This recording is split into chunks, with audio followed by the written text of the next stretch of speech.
बसा कर लाई हूँ।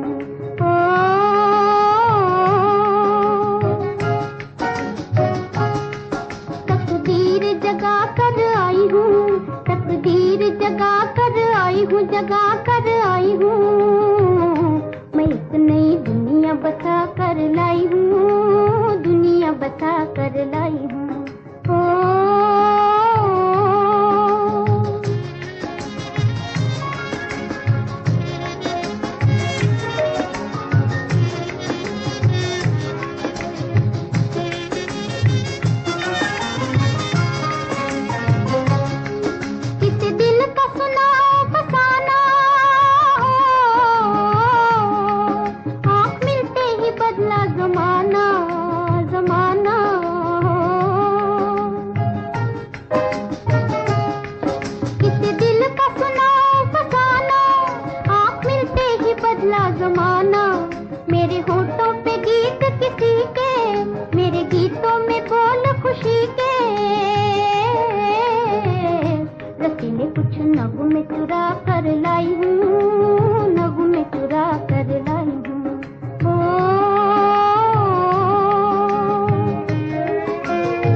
ओम शांति।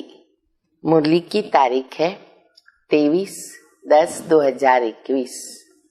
बाबा कहते, बच्चे तुम्हें बाबा की याद से विकर्म विनाश करने हैं, लेकिन अब कोई विकर्म हमारे से होना नहीं चाहिए, ये हमें ध्यान रखना पड़े। फिर दूसरी बात बाबा बता रहे हैं कि जो सेंसिबल सियाणे बच्चे हैं वो पुरुषार्थ करते समय एक श्रीमत का ध्यान अवश्य रखते हैं, और वो है कि हम दूसरों को बाबा का परिचय कैसे दें, अंधों की लाठी कैसे बने, सब पति से पावन कैसे बने, कैसे हम सबको मैसेज देवे, रास्ता बतावे, उनका चिंतन चलता रहता है। और आज बाबा ने सेवा की बहुत अच्छी अच्छी युक्तियां भी हम बच्चों को बताई है। बाबा ने याद किया कि दिल्ली में एक पंडाल बांध करके बच्चे प्रदर्शनी कर रहे हैं, तो बाबा कहते बच्चे ये तो बहुत ही अच्छा है, क्योंकि हॉल मिलते नहीं हैं, मेहनत करनी पड़ती है, तो क्यों नहीं अपना ही मंडप बांध लेने का, उसमें प्रदर्शनी करने का, छोटे छोटे गाँव में छोटे छोटे मंडप बनाने का। यहाँ तक बाबा सिखाते कि वहाँ पर अगर लाइट नहीं है तो हम दोपहर में, दिन में प्रदर्शनी रख सकते हैं। ठंडी है तो गर्म कपड़ा पहन करके भी हम सेवा कर सकते हैं। इतनी रमणीकता से बाबा विधियां बता रहे हैं, तो हम बच्चे बाबा की मुरली ध्यान से सुनेंगे और याद और सेवा का बैलेंस मेरे पास होना चाहिए, उसको चेक करेंगे और उस बैलेंस से आगे बढ़ेंगे। बाबा कहते हैं, मिठे बच्चे, रावण की मत पर कोई भी विकर्म मत करो। रावण की मत पर कोई भी विकर्म मत करो। पतितों को पावन बनने का रास्ता बताओ। प्रश्न है, सियाणे सेंसिबल बच्चे, सियाणे सेंसिबल बच्चे कौन सा पुरुषार्थ करते हुए एक श्रीमत का ध्यान अवश्य रखेंगे? उत्तर है, सेंसिबल बच्चे उच्च पद पाने के लिए निरंतर याद में रहने का पुरुषार्थ करते हुए सदैव इस श्रीमत का ध्यान रखेंगे कि हमको निमित्त बनकर अनेक आत्माओं का कल्याण करना है। अपना तो पुरुषार्थ करेंगे समझदार बच्चे, बाबा की याद का, उच्च पद पाने का, लेकिन साथ साथ सेवा के प्लानिंग, दूसरों को मैसेज देना, सभी को बाबा का मैसेज मिले। तो बाबा कहते कि उनका कल्याण करेंगे। जो बहुतों का कल्याण करते हैं ना, उनका खुद का कल्याण अपने आप हो जाता है। दूसरों के कल्याण में खुद का कल्याण तो होना ही है। गीत हम सब ने सुना, तकदीर जगाकर आई हूं। ओम शांति। बच्चों की बुद्धि में अभी नई दुनिया और पुरानी दुनिया दोनों भी हैं।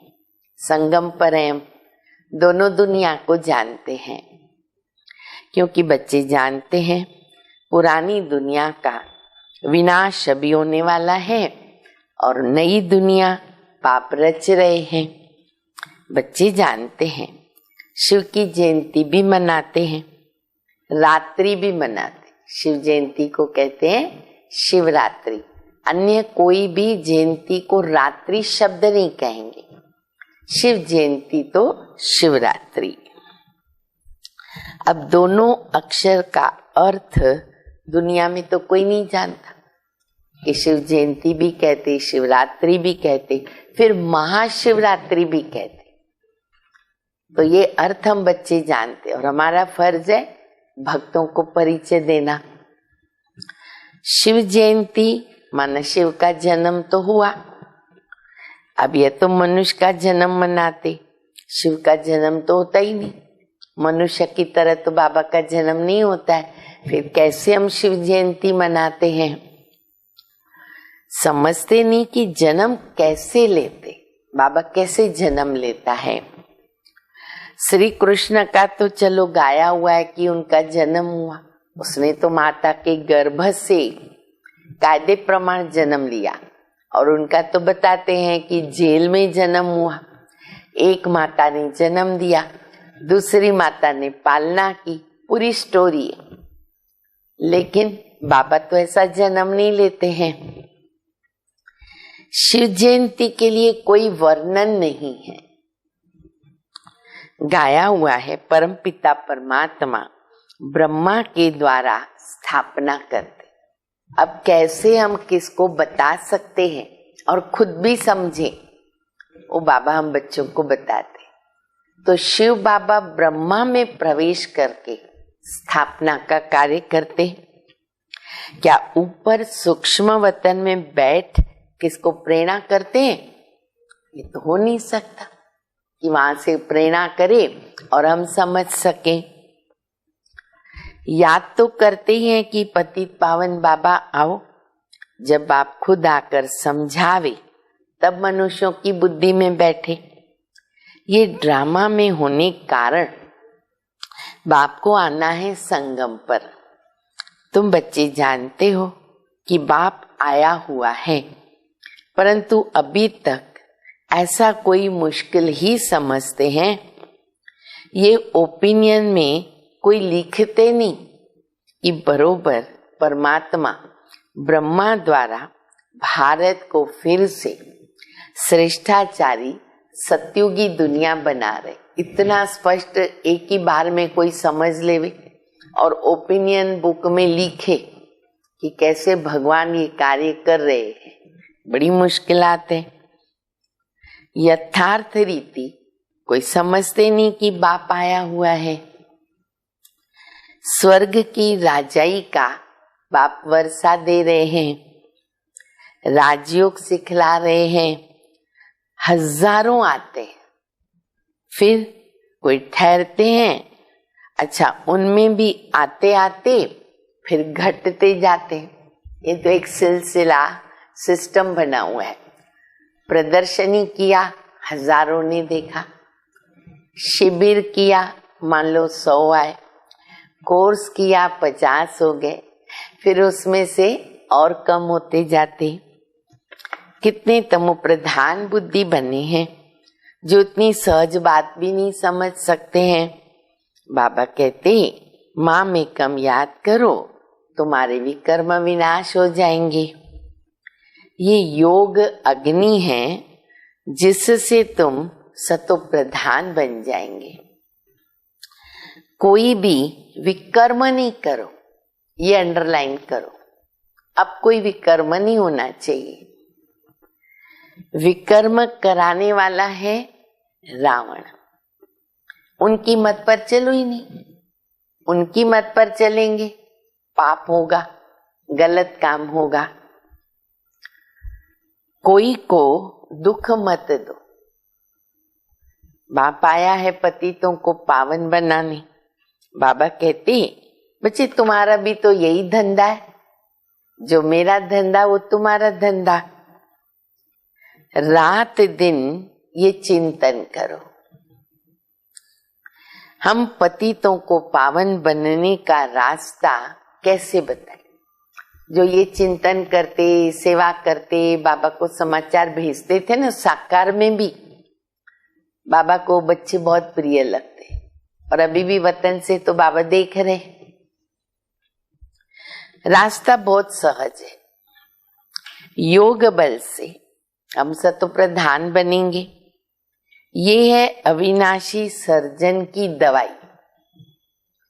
ये कोई मंत्र आदि नहीं है, ये तो बाबा को सिर्फ याद करना है। कितना क्लियर समझाते हैं। कल्प कल्प ये समझाया था। आज बाबा कई बातें बताकर ड्रामा की भी पक्की पट्टी पढ़ा रहे। ड्रामा की ढाल होती है ना, ज्ञान तलवार, योग कवच, ड्रामा की ढाल। जो भी हो रहा है ड्रामा में कल्प पहले भी हुआ था, फिर से हो रहा है। गाते हैं ज्ञान, भक्ति, वैराग्य। अब वैराग्य किसका? तो उस पुरानी छीछी दुनिया का। पुरानी दुनिया में बिल्कुल पापात्मा बन गए। कहते भी है ना, पतित पावन लिबरेटर आओ। अब लिबरेटर तो लिबरेट किससे करेगा बाबा? तो लिबरेट करेगा दुख से, रावण के राज्य से। रावण को अंग्रेजी में शैतान कहते हैं ना, इविल शैतान कहते। तो कहते शैतान राज्य से मुक्त करो, हमको घर लेके चलो, हमारा गाइड बनो, हमको साथ में ले चलो। तो बाबा लिबरेटर बनते, गाइड बनते हैं। जैसे कोई जेल से छुड़ाए, बहुत प्यार से घर में ले जाते। देखो कोई जेल में है और फिर उसको जेल से छुड़ाया जाए, कितना उसको खुशी होगी बाहर आकर। जेल की जीवन, रहन सहन एक दिन भी निकालना मुश्किल हो जाता है, और बाबा ऐसी जेल से छुड़ाते। 63 जन्मों से हम उस जेल में पड़े हैं, तो कितनी खुशी होनी चाहिए। बेहद का बाप सब बच्चों को खातरी देते हैं, तुमको हम जेल से छुड़ाने आए हैं। बाबा कहते धीरज धरो बच्चे, मैं तुमको ले जाऊंगा घर में। मेले प्रदर्शनी में भी ये मॉडल रूप में दिखाया गया है। मेला प्रदर्शनी करते हैं ना, तो रावण राज्य, राम राज्य, फिर जेल भी बनाते हैं। एक बार बहुत सुंदर हमने नाटक किया था, झांकी किया था, और झांकी में पूरा जेल बनाया, और जेल के अंदर 5 विकार, फिर कैसे परमात्मा आकर के छुड़ाते। तो ऐसे मॉडल भी बनाते हैं। कैसे सब जेल में पड़े हैं, फिर भी मनुष्य कुछ समझते थोड़ी है। बाबा कितना सहज रीति समझाते, विश्व का मालिक बनाते हैं। कहते हैं मुझे याद करो, तुम्हारे पाप कट जाएंगे, तुम सत्युग के मालिक बन जाएंगे। कितना सहज है, कोई भी धर्म वाला समझ जाए। बताना चाहिए फलाना धर्म कब स्थापन होता है। अंत में सभी आत्माएं अपने अपने सेक्शन में चली जाएगी। परम धाम में सबके सेक्शन बने हुए हैं, हर आत्मा अपने अपने सेक्शन में चली जाती है। फिर शुरू होगा देवी देवता धर्म, ब्रह्मा द्वारा स्थापना, ये भी लिखा हुआ है। अच्छा, त्रिमूर्ति का चित्र भी है नंबर 1, त्रिमूर्ति और गोला। एक चित्र में भी ऐसे 2 चित्र बने हुए हैं, त्रिमूर्ति गोला। इस चित्र पर बिल्कुल क्लियर समझाया जा सकता है। बाबा के जो ये मुख्य चित्र है इसमें पूरा कोर्स हो जाता है। ये भी समझाया है, एक है शांति धाम, दूसरा है सुख धाम और अभी है दुख धाम। इस दुख धाम से सबको वैराग्य चाहिए। अब भक्ति पूरी होती है, सत्युग त्रेता का दिन शुरू होता है। बाबा कहते हैं अब पुरानी दुनिया खत्म होनी है ना, तो बच्चे इनसे वैराग्य चाहिए। ये भी चेक करो कि वैराग्य कितना आया है, देह से, देहधारियों से, कर्म के भोग आते सामने, हिसाब किताब आते, परिस्थितियां आती है। वैराग्य दिल से कितना आया है, वो हद का वैराग्य है और हमारा है बेहद का वैराग्य। वह सन्यासी आदि कोई नई दुनिया तो नहीं रचते हैं, क्रिएटर तो बाबा है। उनको कहा जाता हेवनली गॉडफादर, हेवन स्थापन करने वाला, दूसरा कोई तो है नहीं। पढ़ाई है सत्युगी राजधानी प्राप्त करने के लिए। ज्ञान सागर आकर के ज्ञान देते हैं। ज्ञान सागर पतित पावन उनको ही कहा जाता है। अच्छा, फिर नॉलेज काहे का, किस चीज का? क्या बैरिस्टर सर्जन की नॉलेज? ज्ञान सागर बाबा आता है, कौन सी नॉलेज देता? परमात्मा को सृष्टि के आद मध्य अंत की नॉलेज है। बाबा कहते मैं नॉलेज देता हूं सृष्टि के आद मध्य अंत की। उसमें फिर सब नॉलेज आ जाती है। ये नोटेड पॉइंट है। बाबा जो नॉलेज देते हैं ना, कौन सी सब नॉलेज? बाबा कहते बैरिस्टर, इंजीनियर, सबका मूल माखन, बैरिस्टर, इंजीनियर आदि जो भी पढ़ाइए, सबका मूल माखन जो है ना, वो है गॉडली नॉलेज। इसलिए अगर ये नॉलेज में हम होशियार हैं, बेड़ा पार। उस नॉलेज में हम पीछे रह गए, दुख नहीं करो, पर ये नॉलेज में आगे जाना है। वह जिस्मानी नॉलेज पढ़ना, इंजीनियर बनना कोई बड़ी बात नहीं है। ये तो तुम बच्चे जानते हो। सतयुगी नई दुनिया की जो रस्म रिवाज होगी ना, वैसे हमें उसकी चिंता नहीं करनी है, सोचना नहीं है, क्वेश्चन नहीं उठाना है कैसी होगी, क्या होगा। जो होगी वो होगी। हमने जैसे कल्प पहले महल आदि बनाए वो रिपीट करेंगे। उसको कहा जाता सतयुग। वहां की रस्म रिवाज को मनुष्य नहीं जानते हैं। वहां कैसे हीरे जवाहरातों के महल बनाते। अब कई बच्चों को आता है, भला महल कैसे होंगे, कहाँ से आएंगे हीरे, सोने, जवाहरात? बाबा कहते तुम चिंता नहीं करो, तुम अपना पुरुषार्थ करो, सब अपने आप हो जाएगा। वो गाए जाते 16 कला संपूर्ण, संपूर्ण निर्विकारी। जो रस्म रिवाज होगी उस अनुसार राजा ही चलेगी। वह ड्रामा में नूंद है, आत्माएं अपना पार्ट बजाएगी। मकान कैसे बनाएंगे, कैसे रहेंगी, ये सब नूंद है ड्रामा में, फिक्स है, होना ही है। जैसे इस पुरानी दुनिया की चलती है वैसे उस दुनिया की चलेगी। यहाँ अपनी रस्म रिवाज है, वहां अपनी रस्म रिवाज है। वो सुखदाई है, ये दुखदाई है। यहाँ है असुर और वहां है देवता। शास्त्रों में ये बातें कुछ नहीं है। ज्ञान और भक्ति गाते भी रहते हैं ना, ब्रह्मा का दिन, ब्रह्मा की रात। ब्रह्मा का नाम लेते, विष्णु का नहीं लेते। ब्रह्मा फिर विष्णु बनता। ब्रह्मा सरस्वती, विष्णु के 2 रूप लक्ष्मी नारायण है। इसीलिए बाबा ने समझाया कि लक्ष्मी नारायण 84 जन्मों के बाद ये बनते हैं। क्या बनते? ब्रह्मा सरस्वती। राजयोग की तपस्या करते यहाँ सूक्ष्म वतन में नहीं, यज्ञ आदि भी यहाँ रचा जाता है। बाप समझाते हैं ये अंतिम यज्ञ है। बाबा ने जो यज्ञ रचा अंतिम यज्ञ। फिर सतयुग त्रेता में कोई यज्ञ नहीं रचता, किस्म किस्म के यज्ञ रचते हैं ना। कुछ भी परिस्थिति आई, समस्या आई या शुभ कार्य में भी रचते हैं।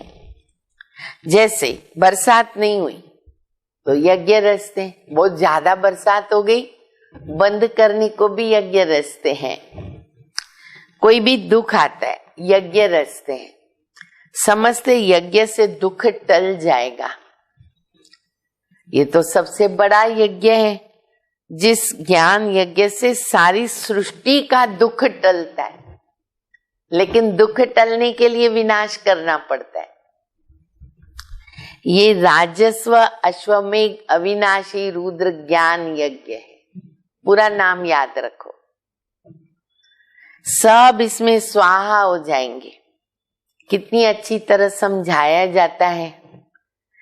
अब बाबा सेवा की बात बता रहे। दिल्ली में मंडप बनाकर मेला किया, ये भी तो अच्छा है। मंडप बनाने में कोई देरी थोड़ी लगती है। अपने ही मंडप बनाते भाई लोग सेवाधारी, और अब तो पूरा मेला खड़ा करते हैं। मंडप बनाने में देरी नहीं लगती। ये जो हॉल के लिए इतना हैरान होना पड़ता है, इनसे तो अपना मंडप ले लो। बाबा रास्ता बता रहे। छोटे छोटे गांव के लिए तो छोटा मंडप बना लो। गांव आदि में ना बत्ती आदि न हो। हाँ, ये तो बाबा के समय की मुरली है। लाइट न हो। अच्छा, तो दिन में प्रदर्शनी तो हो सकती है ना। सेवा करनी है कैसे भी हो सकती है, दिन में हो सकती है। अपना ही सामान लोन पर क्यों लेवे? अपना सामान इकट्ठा कर दो।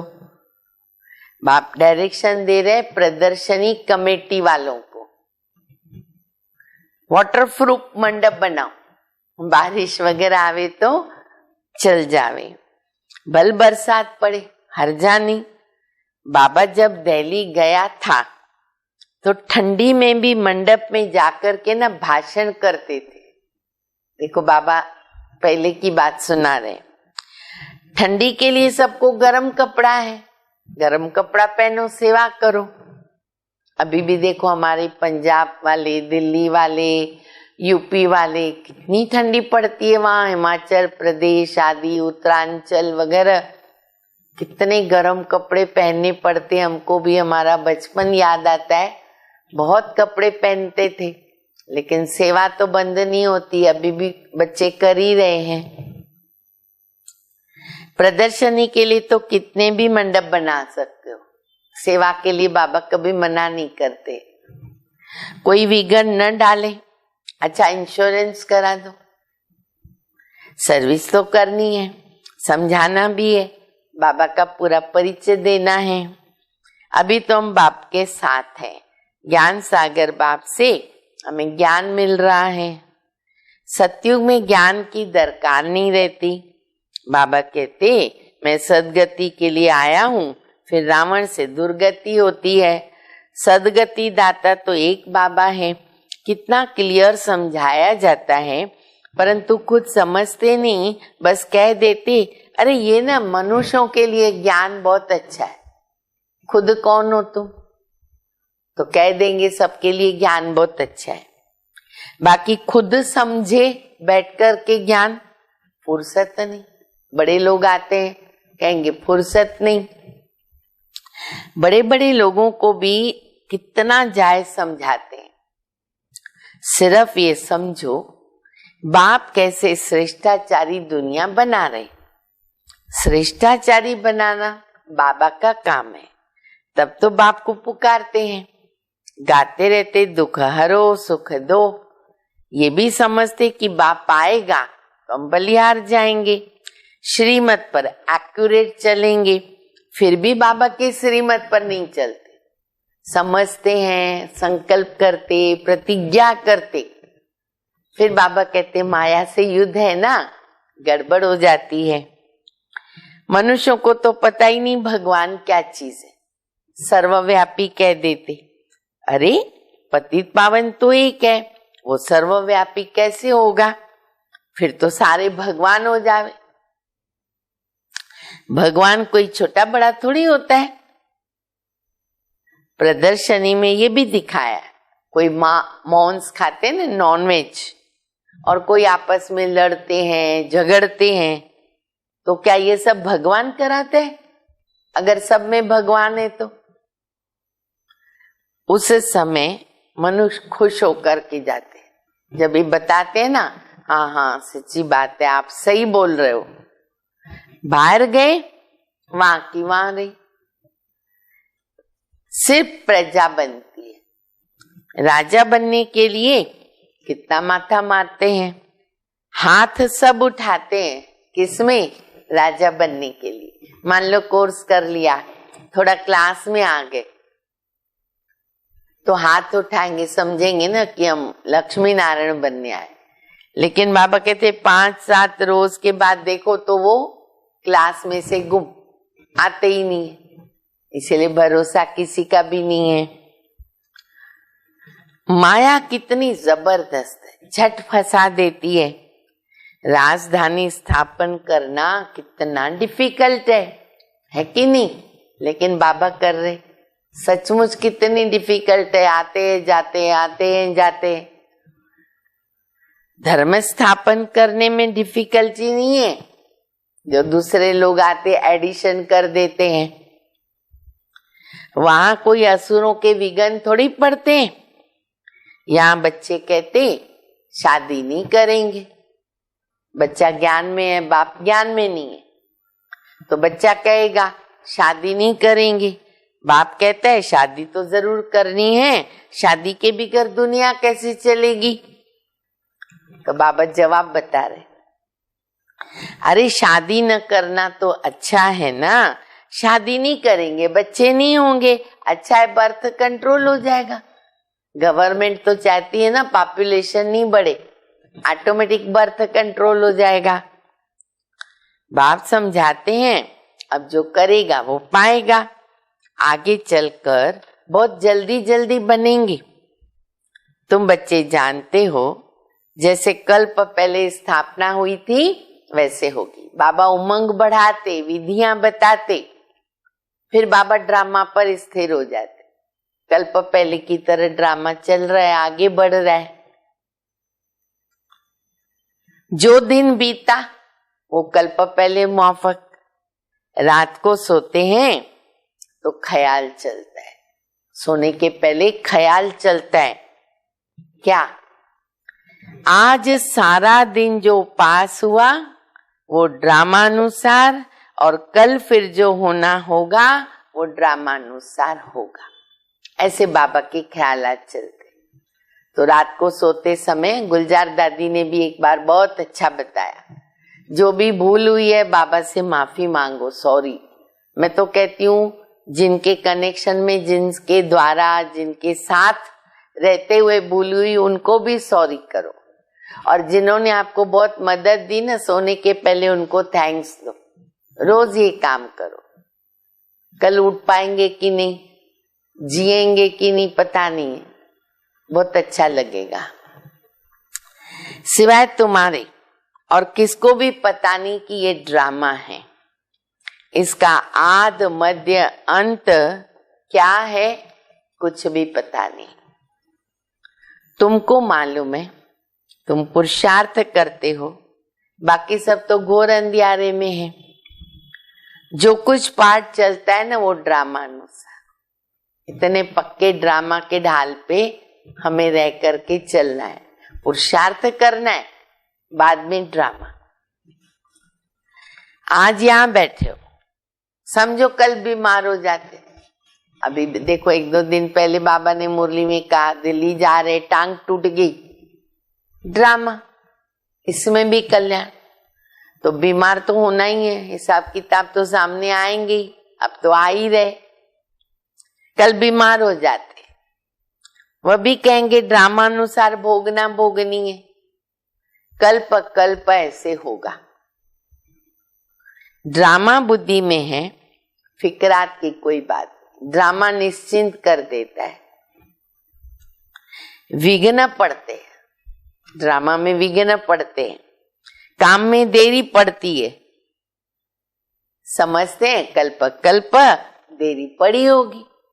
कितना बाबा देखो ड्रामा पर पके, आसारे से मालूम पड़ते हैं, परिस्थिति देख के समझते ड्रामा में ऐसे ही कल्प पहले हुआ था। उच्च पद पाने के लिए ना पुरुषार्थ करना है बहुत। देखना है हम ऊपर चढ़ रहे, बाबा की सर्विस करते हैं या एक जगह पे खड़े, स्टेप्स चढ़े हम, स्थिति आगे बढ़ी, सेवा कर रहे, या यहीं एक जगह खड़े हो गए, ठहरती कला। हम कोई का कल्याण करते हैं, बहुतों का कल्याण करेंगे तो हमारा भी कल्याण हो जाएगा।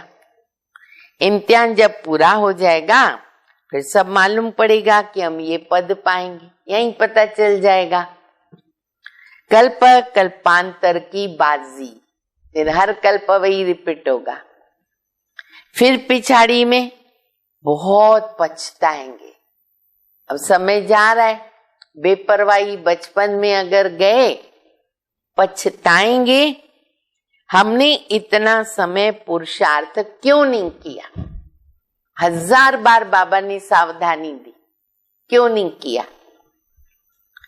बाबा की श्रीमत पर क्यों नहीं चले, जारों जार रोना पड़ेगा।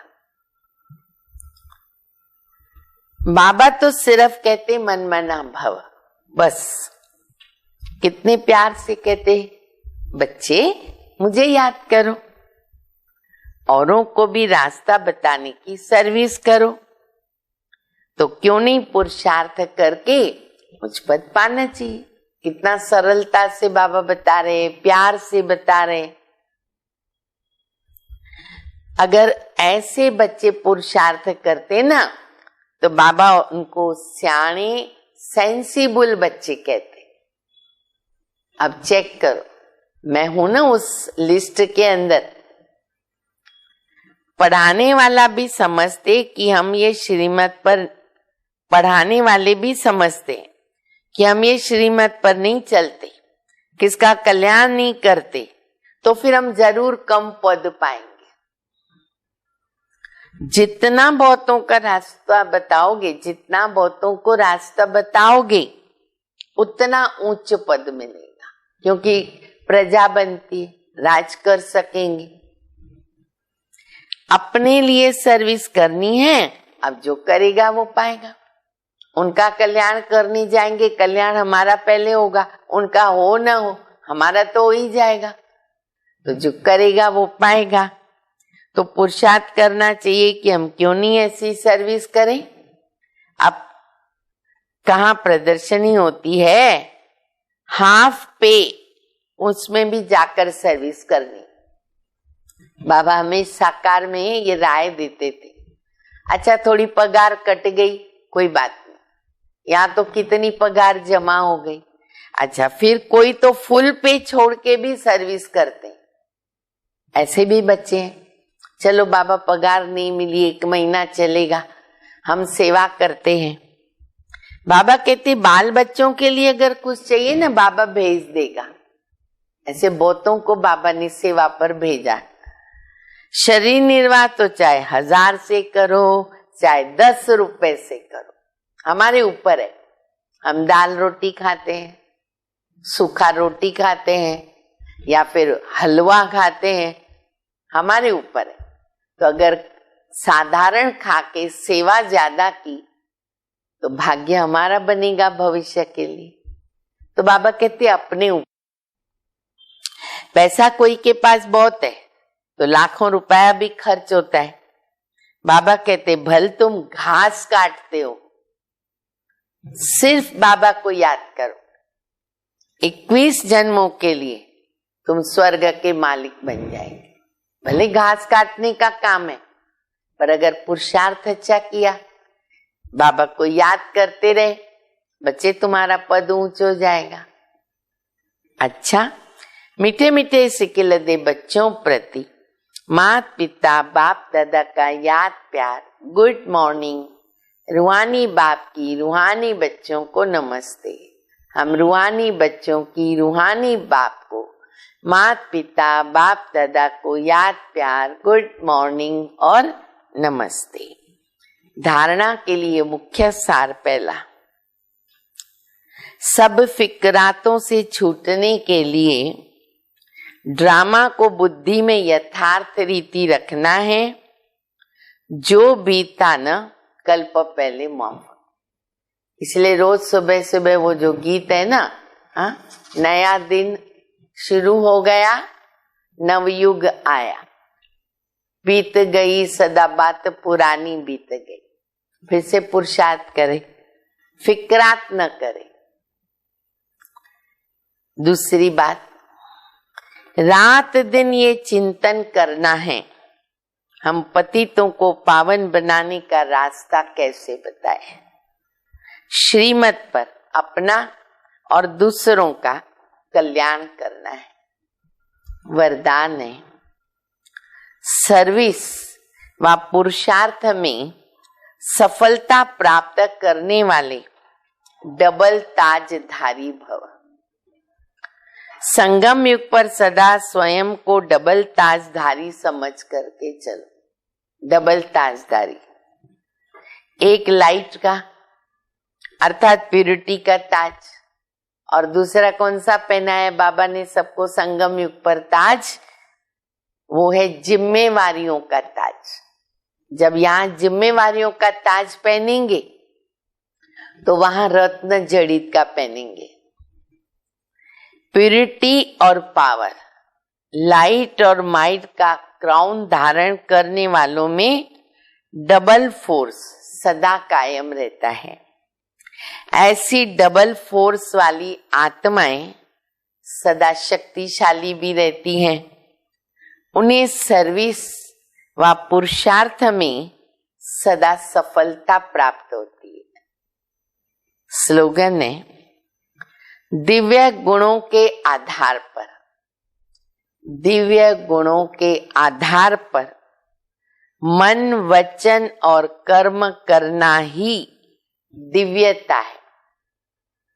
दिव्य कोई भी कर्म करे, गुण को साथ में लेके करे, और हर गुण का कनेक्शन पवित्रता के साथ आता है।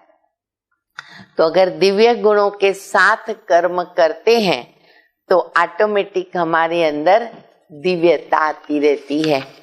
अच्छा, ओम शांति।